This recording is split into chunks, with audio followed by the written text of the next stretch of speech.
Саламатсыздарбы, бұл маек көрсөтүүсү биз берүүнүн алкагында президент Садыр Жапаровдун жарандардын рухий жана адеп ахлактык өнүгүүсү, ошондой эле дене тарбиясы жөнүндө биринчи жарлыгынын алкагында баарлашабыз.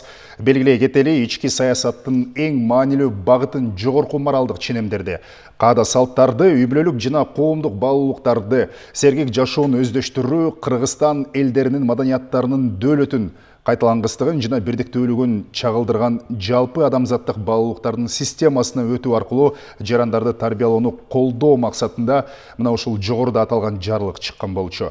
1-июнга чейин концепция иштелип чыгат, ал кандай ишке ашат, анын ишке ашыруу механизмдерин биз президенттин аппаратынын гуманитардык өнүктүрүүгө мониторинг жүргүзүү жана жарандык коомдун институттары менен өз ара аракеттенүү бөлүмүнүн эксперти Октябрь Капалбаев менен маек курабыз. Октябрь Эркинович, саламатсызбы, студияга кош келиңиз. Рахмат. Алгач өткөн аптада 28 январда президент Садыр Жапаров ант берип, сүйлөгөн сөзүндө көптөгөн урунтуу учурларга токтолуп, экономиканын өсүшү, мамлекеттин гүлдөө өнүгүшү бул адамдын рухий, маданий жаңылануусу менен байланыштуу экен, экономиканын гүлдөө өнүгүшү дагы ушул адамдын жүрүм туруму менен байланыштуу экен деген баса белгилеген болчу да. Мына ушул багытта дагы президент алгачкы 5 жарлыкка кол коюп, анын алгачкысы ушул рухий, адеп ахлактык өнүгүүсү, дене тарбиясы жөнүндө болуп атат. Ушул багытта сиз кененирээк токтолсоңуз, жарлык дагы кандай багыттарды көздөйт?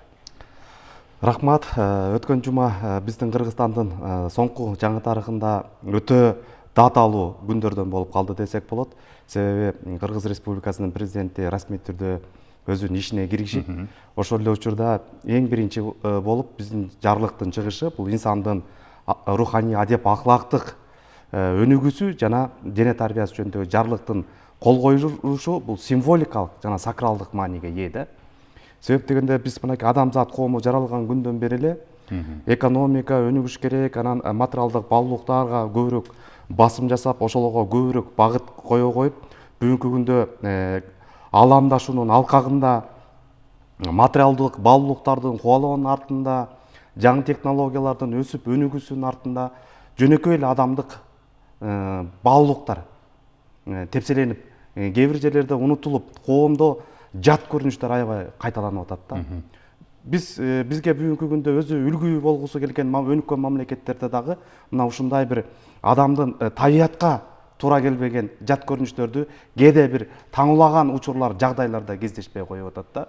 Кездешип жатат. Мына ошонун алкагында Садыр Нуркожоевичтин бул жарлыктын демилгелеши, жарлыктын коомчулукка сунушталышы бул өз учурунда болду да. Бул өзгөчө биз Кыргызстан өзүнүн көз карандысыздык мезгилинде 30 жыл ичинде өзүбүздүн идеологияны тапканга аябай көптөгөн аракеттер жасалды да, бирок көпчүлүгү коом тарабынан кабыл алынган жок. Мына ошол эле кээде бул таш тоорунда эле келе жаткан бир маселе бар экен. Жаштарга эле шылтап коюп атпайлыбы? Жок, андан эмес, көч мындай баш менен кетет да, ошол көч качан түзөлөт? Эгерде баш жагы түзөлө турган болсо да, мен муну менен эмне айткыбыз келип атат? Бизде бул адеп ахлактык жарлыктын чыгышы бул улуу муундун, орто муундун, анан сөзсүз түрдө жаш муунга дагы баардыгына бирдей таасир эте турган, баардыгыбызды ойго сала турган жана ошол эле учурда ошол биздин экономикабыз менен башкасы менен бирдей алып кете турган эң негизги өзөктүү жана тамырлуу бир иш-чаранын башталышы деп эсептесек болот да. Албетте бул концепция бүгүн эле иштелип чыга калбайт. Бул жарлыктын өзүндө көрсөтүлгөндөй 1-июнга чейин бул өкмөткө сунушталды. Өкмөт 1-июнга чейин жарандык коомчулуктун институттары менен, мамлекеттик мекемелердеги иштеп аткан ушул руханий баалуулуктарга байланышкан, издеп жүргөн, көптөгөн жылдар бою ушул менен алпурушуп шугулданып жүргөн коомдук активисттер менен, окумуштуулардын катышуусунда, коомдук ишмерлердин, мамлекеттик ишмерлердин катышуусунда бул концепция Кудай буйруса иштелип чыгат да. Анан иштелип чыккандан кийин гана мына ошондо биз коомчулукка могул жактарыбыз калып калган экен, могул жактарга басым жасаш керек деген нерсе бар да. Бул жерде бир гана нерсе бар. Адеп деген эмне бул? Адеп бул тарбия дегенди берет. Бизде бүгүнкү күндө ошол тарбия маселеси кандай болуп атат? Коом ачыктан ачык эле көптөгөн диний көз караштары менен, жөнөкөй ишенимдери менен саясий көз караштары менен дагы бир нече катмаларга ачык эле бөлүнүп калды. Улууну кичүү урматтабай калды, улуулар кичүүлөрдү ызаттабай калды. Бул коомдогу өтө терс көрүнүштөргө айланып калды. Ошол эле учурда ахлак деп атабыз. Бул ахлак, бул өзү бул кулк мүнөз адамдын. Кыргызда бир макал бар эмеспи? Ар кимде бар бир кыял, ал кыялды ким тыяр деп.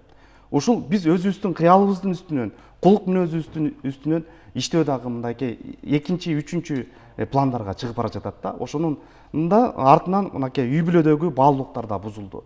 Мындайча айтканда, ата өзүнүн ордун унутуп баратат, эне өзүнүн ордун унутуп баратат. Алар унуткандан кийин бала менен кыз дагы өзүнүн милдеттерин унутуп баратат. Дагы алдыңкы орунга укук чыгып кетти. Менин укугум мындай, анын укугу мындай, сенин укугуң жок деген маселенин бардыгы тең мына бүгүнкү күндөгү жогорудагы жарлыктын чыгышына түрткү болду десек болот да. Октябрь Эркинович, сиз абдан туура белгилеп жатасыз. Бүгүнкү күндө тилекке каршы эркиндикти ээн баштыкка алмаштырып, көп өзүнүн милдетин билбей, укугум бар деп ашкерее чапкан коомдо мындай бир айныгыс коомдо жат көрүнүштөр абдан орун алып атат да. Ушул адамдын көөдөнүнүн боштугу, маданиятсыздыгы, бул коомдун ушул ашыкча материалдык баалуулуктарды биринчи планга койгондугунан, коомдун дагы ашкере саясатташып кеткендигинен болуп жатса керек. Туура. Бул маселе мунун бардыгы тең эле кээде биз айтсак капа болуп калып атпайбы? Бизде баягы сырттан кирип аткан, сырттан деп айталы, сырттан келген же болбосо таңуулаган да учурлар бар да. Искусствону жамынып алган учурларыбыз бар. Мына искусство деген, дүйнө деген мындай деп. Бирок биз өзүбүз билебиз, кыргыздар өзүнүн 3000 жылдык тарыхы бар байыркы эл. Ошол байыркы элди эмне сактап келди? Тарыхта алар жоголбой бүгүнкү күнгө чейин өзүнүн жашоосун татыктуу улап келгенге эмнелер түрткү болду? Эмне кайсы факторлордун негизинде сакталып калды деген суроо бар да. Мына ошол кыргызды сактап келген, ошол эле биз билебиз да, Борбордук Азияда Сак деген империялар болгон, Гун деген, Усун деген, Түрк империясы деген эмне деген гана империялар болгон жок. Кечээ эле өтүп кеткен Карахани доору, Карахани маданияты, бирок алардын бардыгы тең бүгүнкү күндө тарыхтын бир саргайган бир барактарында эле калып калды да. Ал эми ошолор менен теңдеш айрымдарынан улуу болуп келген кыргыз эли мына бүгүнкү күнгө чейин жашап атат. Мына ошол кыргыздардын, кыргыз элинин, кыргызстандыктардын бүгүнкү күндө жашап атканын негизги себептеринин бири бул каада салттын сакталып калышы. Ошол кыргыздарда каада салт кыргызды, ал эми кыргыздар каада салтты сактап, ошонун негизинде бүгүнкү күнгө жеттик да. Биздин эгерде салтыбызды карай турган болсок, үрп адатыбызды карай турган болсок, бардыгы тең бүт бардыгы тең таасын аныкталган да. Тактасын аныкталган. Мисалы ата балага акыл айтпайт дегенде, мисалы бүгүнкү күндө тилекке каршы бул күнүмдүк нерсеге айланып баратат да, же болбосо акыр замандын бир белгилери деп коет экен го, жанагы эне өзүнө кожоюн тууйт деп. Мындайча айтканда, кээде кээ бир үй бүлөлөрдө ушул балдардын, кыздардын ата энесинин үстүнөн үстөмдүк кыла башташы, башкарышы дагы бул терс көрүнүштөрдүн бири да. Мына ушундай нерселерге биз өзүбүз мүмкүнчүлүк түзүп берип коюп атабыз да. Мүмкүнчүлүк түзүп берип коюп атабыз. Ошон үчүн мен айткым келет, албетте биз такыр эле болбой калды дегенден алыспыз. Көпчүлүккө көз сүртпө деген дагы бир кыргыздын аябай сонун макалы бар. Маданияттын өзөгү айыл жергелеринде аябай сонун сакталып калган да. Ушул мына цивилизацияга келгенде, шаарларга келгенде, чоң шаарларга келгенде өзгөчө ар бир маданияттын өкүлдөрү келген жерлерде ушул маданияттардын кагылышы, маданияттардын бирине бири таңуулашы, бүгүнкү күндө эле мынакей жолок маселесине келгенде, кийим кечеге келгенде бир ар кимибиз өзүбүздүн укугубуз, конституциялык укугубуз деген бир нерселерге таянып алып, коомчулуктун, көпчүлүктүн бир туура эмес жагдайларга түрткөн кездерибиз көп кездешип атат да. Албетте бул биздин дүйнөлүк ишенимдерибизге, дүйнө таанымдарыбызга дагы туура келбеген жагдайлар бар. Мына ушундан алганда бул албетте бул жарлык ошол биз кандайча өнүгүп келдик элек. Эми кандайча өнүгүшүбүз керек, кандай жакка багыт алышыбыз керек дегенге бир жол көрсөтүүчү, бир жакшы бир иш чара болот деген бир изги тилектерибиз бар да. Концепция абдан мындай бир жакшы мазмунда жазылат деп биз ишенебиз, бирок анын ишке ашырылышы, ишке ашыруу механизми бул өтө орчундуу маселе да. Октябрь Эркинович, себеби дегенде сиз өзүңүз дагы бааса белгилеп атасыз, аймактарда, өзгөчө айыл жергелеринде бир аз да болсо мына ошол жүрүм турум маданияты, адеп ахлак сакталган. Бирок Бишкек шаары жана башка ири аймактарда кайсыл бир учурда, мисалы илгери биздин конституция эмне болгон, ата бабаларыбыздын бул ошол нарк насил, салт санабыз, жүрүм турум эрежелери, ырым жырымдар, ошол эле учурда бир эле макал менен же бир эле накыл кеп менен мындай бир тыйып койгондагы сөздөрдү айтканда, бул ошол кездеги ыймандын, ошол кездеги маданияттын бир белгиси. Бирок тилекке каршы ошолорду мисал кылган учурда азыр коом өнүгүп атат, заман өнүгүп атат, эски замандын адамдарынын сөзүн сүйлөп атасың деген кайсыл бир учурда биздин өзүбүздүн керек болсо мына Манас атанын 7 осуятында дагы жакшынакай болуп жазылып турат. Бардык биздин тарбия милдеттерибиз мамлекеттин алдында, жаратылыштын алдында, үй бүлөнүн алдында, атанын алдында дегендей. Бирок мына бүгүнкү күндө ушуну ишке ашыруу, мына сиз тарбия үй бүлөдөн башталат деп атасыз. Ушул үй бүлөдөгү баалуулуктардын сакталышы, ар бир адамга жеткирүү, албетте кагазда кооз жазылат, бирок ошол кантип ар бир адамдын аң сезимин ушул туура бурулушка, адеп ахлактык өнүгүүсүнүн мындай келечекке болгон туура багытына салууга мүмкүн. Сиз кандай көрөсүз ушуну? Топтора, мен сизге кошулам, аябай жакшы белгиледиңиз. Эч бир нерсени, жакшы нерсени дагы күч менен киргизүү мүмкүн эмес. Эгер коомчулук ага даяр болбосо, ошол коомдун ар бир мүчөсү ойлонбосо. Муну мындай кылыш керек да, биз буга азыр даяр болуп калдык. Коомдун ар бир мүчөсүн ойлонткон маселе болуп атат.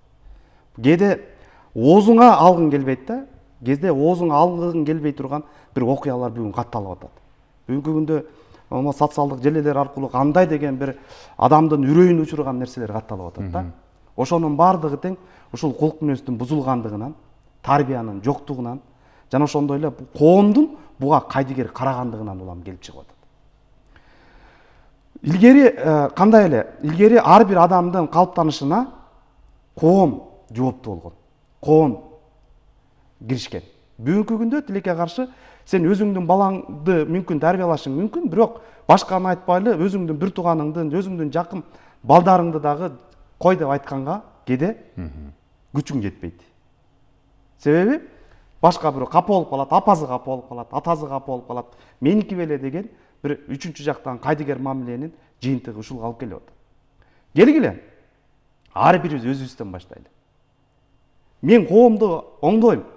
Мен тигин оңдоп коем, мындай кылып коем деген бул өзүнчө утопия, куру кыял. Туура белгилеп атасыз. Бирок мен өзүм оңолсом болот да.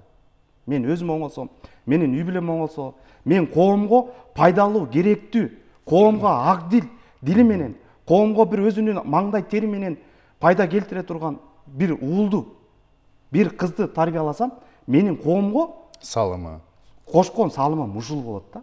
Ал сөзсүз эле мамлекеттин башында, же болбосо бир мекеменин башына барып алып, же мыкты закондон эмес, коомго дагы мына ушул эң негизги өзөктүү тамыры кенен пайда негизи ушул болот да. Ар бирибиз өзүбүздөн баштайлы. Эне өзүнүн милдетин аткарсын. Мына көйгөйдүн баары ушундан чыгып атпайбы? Мисалы, мына биз баланы кимге тарбияга таштап коюп атабыз? Биз бала бакчага, биз мектепке, анан күнөөлөгөн оңой болот. Ал эми ата эне карап турат. Ата эне мен жумушта иштеп атам, мен балдарды багып атам, кийим кечесин менен камсыз кылып атам деп туруп мамлекетке түртүп койгон учурлар да жок эмес. Учурлар да жок эмес да. Же болбосо мектептин мугалимдери менен барып алып урушкан ата энелер да жок эмес.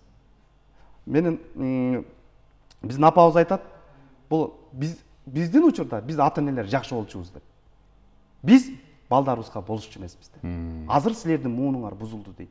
Силер балаңарды ура электе эле, уруша электе эле жөнөйсүңөр мектепке. Мектепте тил деп койгон мугалим чачынан сүйрөп, мына көрдүңүзбү? Багы кээде биз ушул нерсени баланы кээде ашкере жакшы көрүүнүн, эркелетүүнүн дагы эркелетпей биз талтаңдатып ийгендин арты менен дагы мына ушундай бир жагдайлар келип калып атат да. Октябрь Эркинович, кече, ачыгын айтайын, кечинде мен 4 жашар уулу менен отуруп, YouTube желесинен бир кыска 20 мүнөттүк тасма көрүп калдым. Биздин ата мекендик атайында бир ушул багытта тартылган тасма экен, тарбиялык мааниси бар экен да. Эки кошуна тууралуу эми мен кыскача мазмунун айтып кетейин.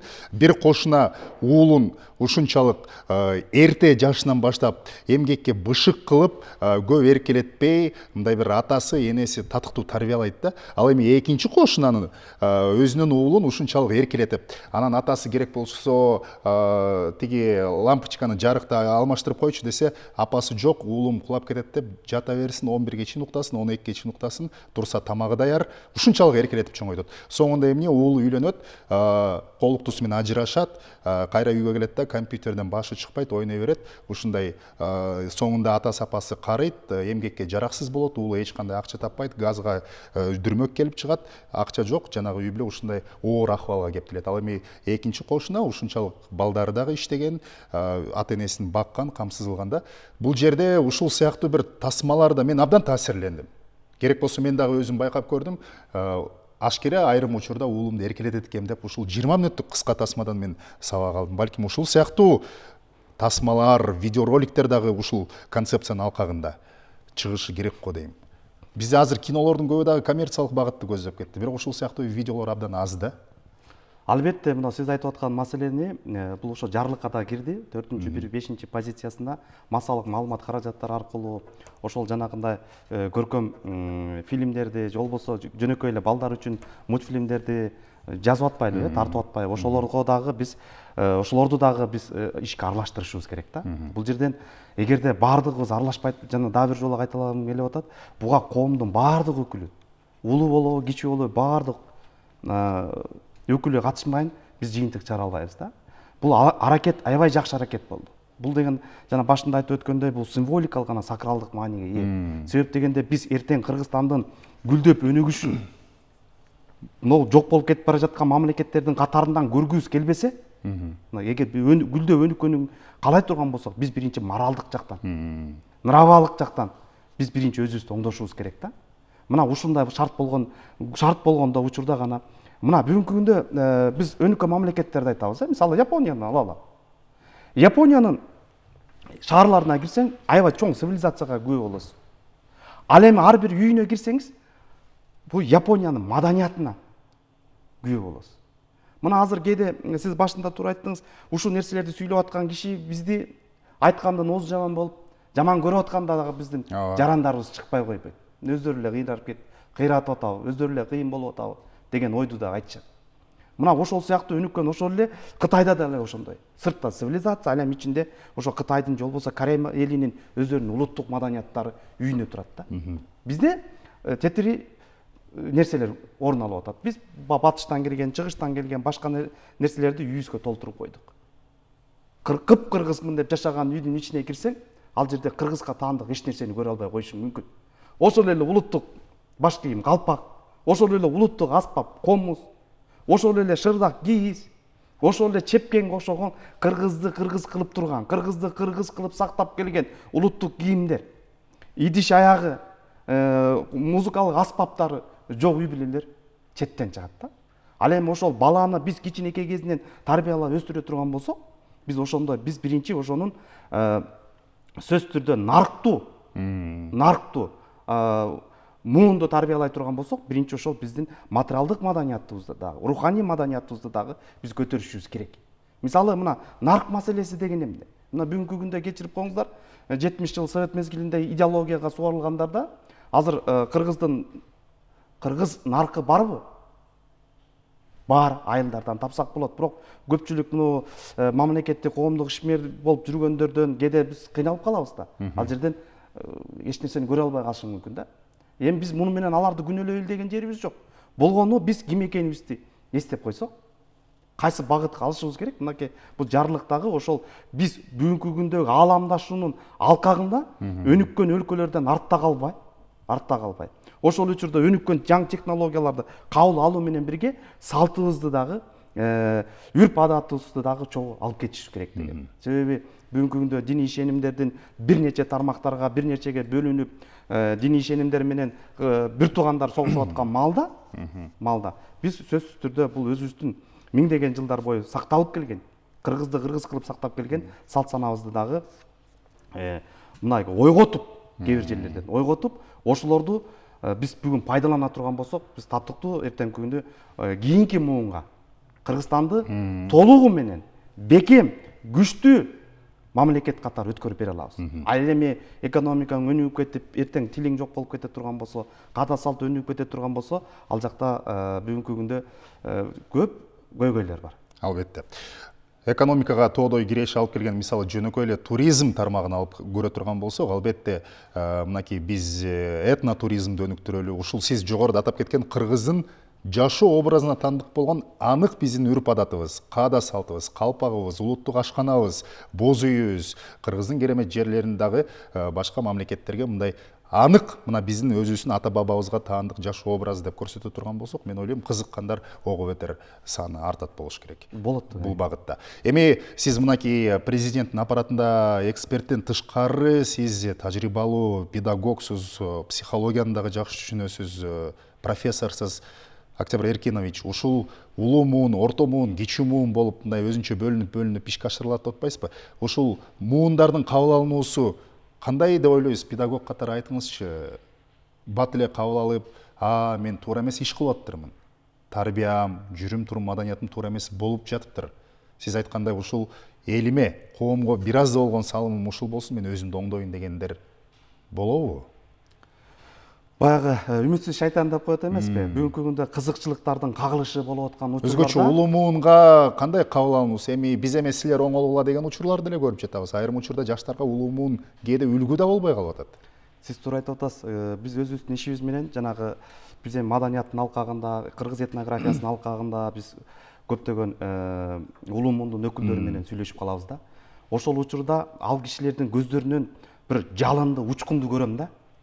Тилекке каршы ушуларды укпай калыптырмын, ушуну билбей калыптырбыз, бизге айтпай калыптыр да карачы деп өкүнгөн кишилер дагы улуу муундун апаларды, аталарды көрүп калабыз да. Ушул маселени аябай туура койдуңуз. Бул жерде адам өмүр бою изденет. Изденгендер бар. Изденип, ушул нерселерди айтпайсыңарбы, дебейсиңерби? Мисалы бүгүнкү күндө ошол эле калпактарды мындай кийет, андай кийет деген маселелер бар да, Мисалы ошол эле оюлардын чүрүлүшүн тигиндей чүрүп коюптур, буга чүрүп коюптур деп көркөмдөп атып, кооздоп атып, бир шылдың болгон жагдайларыбыз да бар да. Ошолорду айтып деп ынандырсаң, түшүндүрсөң, ошолор кабыл алат. Болгону биз түшүндүрүүнүн ыкмасын жакшы өздөштүрө албай атабыз.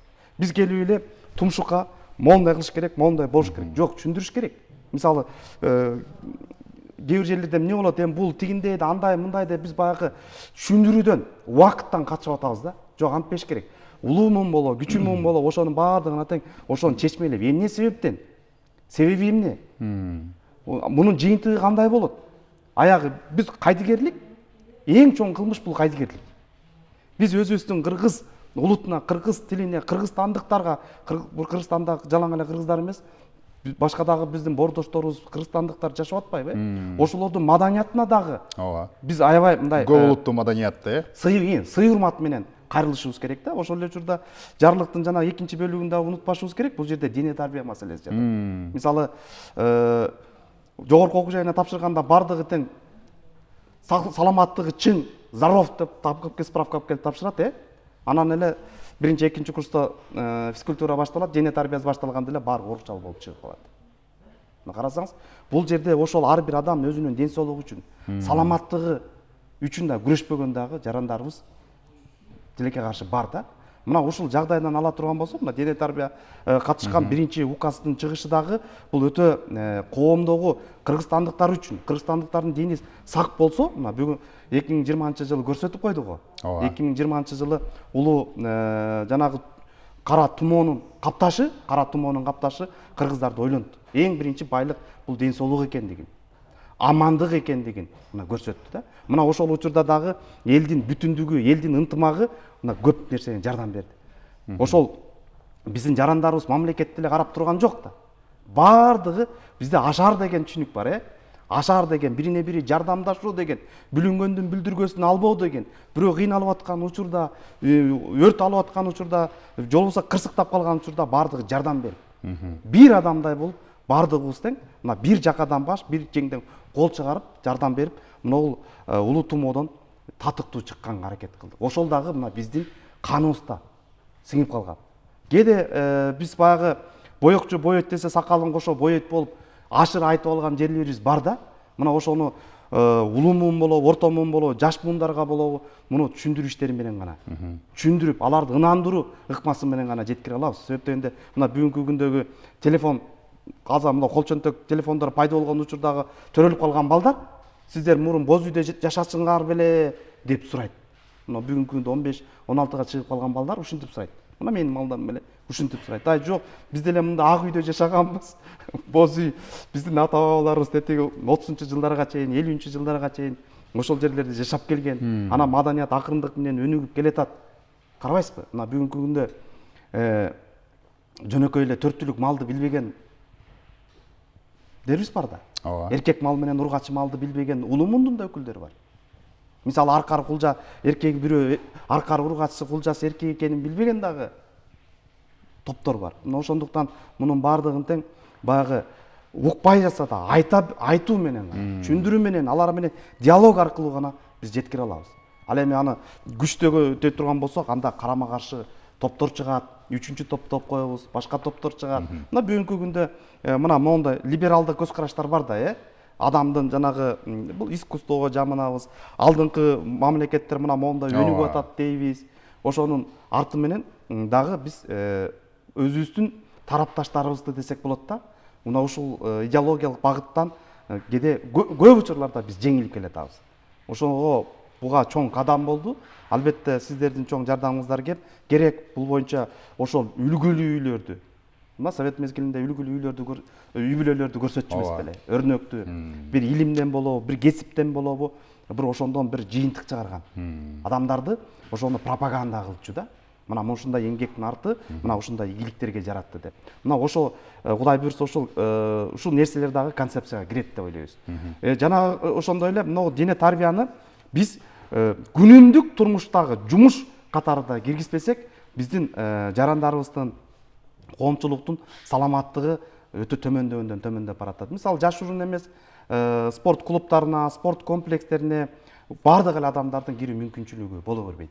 Себеп дегенде ал жерде бир жылга кое турган болсо 60 000, 50 000, 30 000 деп коюп коет. Ага 10 000 сом менен жашаган мугалимдин же болбосо башкалардын мүмкүнчүлүктөрү жетпей калышы мүмкүн да. Мына ушул жактында дагы концепция иштелип чыкканга көптөгөн жарандарыбыз катышат да. Мына ошондо ушундай бир сунуштарды айтат болуш керек деп ойлойм да. Бул азыр өкмөткө кетти. Өкмөт жакын арада ошол кеңешме деп атайбы, же комиссия деп атайбы, же комитет деп атайбы. Мына ошол комитеттин мүчөлөрү ар кимисинин ою, канчалык кеңешме сыяктуу болуп, булар дагы бир 2 ай, 3 ай иштейт.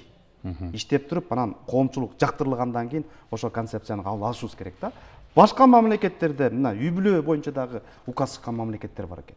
Үй бүлөлүк баалуулуктар. Ошол эле учурда дине тарбия боюнча дагы жарлыктар чыгып атат. Муну туура эмес кабыл алганда жарандарыбыз чыгып атат. Бизге айтып атат, эми бул эми кайра Советтер Союзун киргизесиңерби, коммунизмди алып келесиңерби, бул деген болгон да, бул өткөн доор да депчи. Биз өткөн доорда колубузду эки жакка шилтеп коюп, ийнибизди кушуруп койгондон бул майнап пайда чыкпайт. Биз тетиришинче биз аракет кылышыбыз керек. Бул аябай жакшы жарлык болду. Ушул жарлыктын тегерегинде дагы бир сөз бар го, сөз бузат, иш бириктирет. Эгерде биз жалпыбыз ушул жалпыбыздын көйгөйүбүзгө айлантып, чынында эле жалпыбыздын көйгөйүбүз баардыгыбыз чогуу аралашып иштеген учурда гана биз жыйынтык чыгарабыз. Анан муну дагы эле мугалимдерге, маданият ишмерлерине, спорт ишмерлерине деп түртүп коюп, ошол эле бизнесте жүргөн агаларыбыз, инилерибиз, же болбосо тышта жүргөн жарандарыбыз деп кое турган болсо, албетте сиз айткандай бул кагазда коос көркөм жазылган бир алтын тамга менен жазылган бир сөз болуп кала берет. Жыйынтык чыкпай калат да. Ошо жыйынтык чыгыш үчүн ар бирибиз өзүңдөн башта, өзүмдөн баштайын. Эртең кеч болуп калат. Бүгүндөн баштайлы деп аракет кылган учурда гана биз жалпы жыйынтык чыгарабыз. Себеп дегенде бул бир адамдын же мамлекеттин башында турган адамдын үчүн эмес, жалпы Кыргызстан үчүн, Кыргыз Республикасы үчүн бул абадай керектүү чоң бир жарлык болду деп айтам да. Абдан туура баса белгилеп жатасыз. Анткени ар бир адам өзгөрүүнү дагы, өнүгүүнү дагы өзүнөн башташ керек. Алгачкы кадамдарды ар бирибиз жасашыбыз керек. Сизге ыраазычылык билдиребиз атайын студияга келип маек куруп бергениңизге. Мына 1-июнга чейин концепция иштелип чыгат деп атабыз. Сиз белгилегендей, ушул массалык маалымат каражаттары аркылуу, анын ичинде биздин канал аркылуу биз дагы байма-бай концепция кандай иштелип жатат, анын ишке ашырылышы тууралуу дагы кызыктар болуп, коомго, теле көрүүчүлөргө чагылдырууга албетте аракетибиз күч болот. Бул мен ойлойм биздин акыркы жолугушуубуз эмес, бул багытта дагы кененирээк биз башка учурларда дагы талкуу жүргүзөбүз. Сизге ыраазычылык билдиребиз. Урматтуу теле көрүүчүлөр, жарандардын рухий жана адеп ахлактык өнүгүүсү жана дене тарбиясы туурасында биз президенттин биринчи жарлыгынын негизинде мамлекет башчынын аппаратынын гуманитардык өнүктүрүүгө мониторинг жүргүзүү жана жарандык коомдун институттары менен өз ара аракеттенүү бөлүмүнүн эксперти Октябрь Капалбаев менен маек курдук. Программаны Расул Багышбаев жүргүздүм. Саламатта калыңыздар.